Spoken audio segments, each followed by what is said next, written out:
Circuit पूर्ण करणे हे मुख्य काम कशाचे आहे? कोरचे आहे. प्रायमरी वाइंडिंगचे कार्य कोणते आहे? तर प्रायमरी वाइंडिंगचे कार्य आहे एसी सप्लाय घेऊन आपल्याला फ्लक्स निर्माण करून देणे. बदलणाऱ्या चुंबकीय रेषा या प्रायमरी वाइंडिंग मध्ये निर्माण होतात. मग सेकंडरी वाइंडिंगचे कार्य कोणते आहे? तर सेकंडरी वाइंडिंग जी आहे ही प्रायमरीने निर्माण केलेल्या जे चुंबकीय रेषा आहे हे कापणे, त्यामध्ये बदल घडवून आणणे हे कार्य आहे सेकंडरी वाइंडिंगचे. आणि निर्माण होणारा जो ईएमएफ आहे हा मित्रांनो कशामध्ये निर्माण होईल? सेकंडरी वाइंडिंग मध्ये निर्माण होत असतो. तर हे झाला याचे मुख्य भाग, ट्रान्सफॉर्मरचे मुख्य पार्ट झाले. यानंतर आपण आता पाहू ट्रान्सफॉर्मरचं वर्किंग प्रिन्सिपल, ट्रान्सफॉर्मरची कार्यपद्धत. तर मित्रांनो ट्रान्सफॉर्मरची कार्यपद्धत तुमच्या लक्षात आली असेल, कारण आपण म्युच्युअल इंडक्शन आणि सेल्फ इंडक्शन हे आपण पाहिलेलं होतं.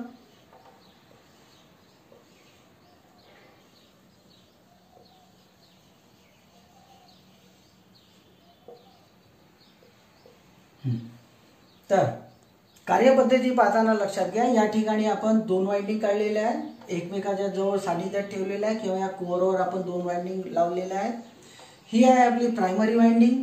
ही जी प्रायमरी वाइंडिंग आहे या प्रायमरी वाइंडिंगला आपण एसी सप्लाय देत असतो. प्रायमरी वाइंडिंगला ज्यावेळेस आपण एसी सप्लाय देऊ त्यावेळेस या सप्लायच्या फ्रिक्वेन्सीच्या बदलाच्या प्रमाणात यामध्ये चुंबकीय रेषा निर्माण होतील, चुंबकीय फ्लक्स या प्रायमरीमध्ये निर्माण होतील आणि या ज्या फ्रिक्वेन्सीच्या बदलाच्या प्रमाणात निर्माण होणाऱ्या ज्या बदलणाऱ्या चुंबकीय रेषा आहे या चुंबकीय रेषा या सेकंडरी वाइंडिंग याच्याजवळ आपण ठेवलेली आहे. या सेकंडरी वाइंडिंगमुळे मध्ये कापल्या जातील आणि फॅरेडेच्या इलेक्ट्रोमॅग्नेटिक इंडक्शनच्या नियमानुसार, हे म्युच्युअल इंडक्शन झालं ना, इंडक्शनच्या नियमानुसार या सेकंडरी वाइंडिंग मध्ये ईएमएफ निर्माण होईल. हा ईएमएफ निर्माण होईल. हा जो निर्माण होणारा जो ईएमएफ आहे हा ईएमएफ आपल्याला लोडसाठी आपण उपयोगात आणू. आता प्रायमरी वाइंडिंगच्या बदलत्या फ्लक्स काय झाल्या? सेकंडरी मध्ये कापल्या गेल्या, त्यामुळे सेकंडरी मध्ये ईएमएफ निर्माण झाला. आता ज्या वेळेस आपण या सेकंडरी वाइंडिंगवर लोड लावू, सेकंडरी वाइंडिंगवर ज्या वेळेस आपण लोड लावू त्यावेळेस काय होणार? हा जो लोड आहे, लोड लावल्यावर यामधून करंट वाहील, सेकंडरी वाइंडिंग मधून करंट वाहील. आता मित्रांनो लक्षात घ्या, या ठिकाणी काय झालं की प्रायमरी आणि सेकंडरी वाइंडिंग मध्ये जो व्होल्टेज आहे किंवा करंट आहे यामध्ये फरक पडू शकतो, कमी जास्तपणा असू शकतो, परंतु प्रायमरीची पॉवर, प्रायमरी वाइंडिंगची पॉवर आणि सेकंडरी वाइंडिंगची पॉवर दोन्ही कसे राहणार? सारखे राहतील. याचं कारण काय आहे की मित्रांनो ट्रान्सफॉर्मर हे स्थिर यंत्र आहे.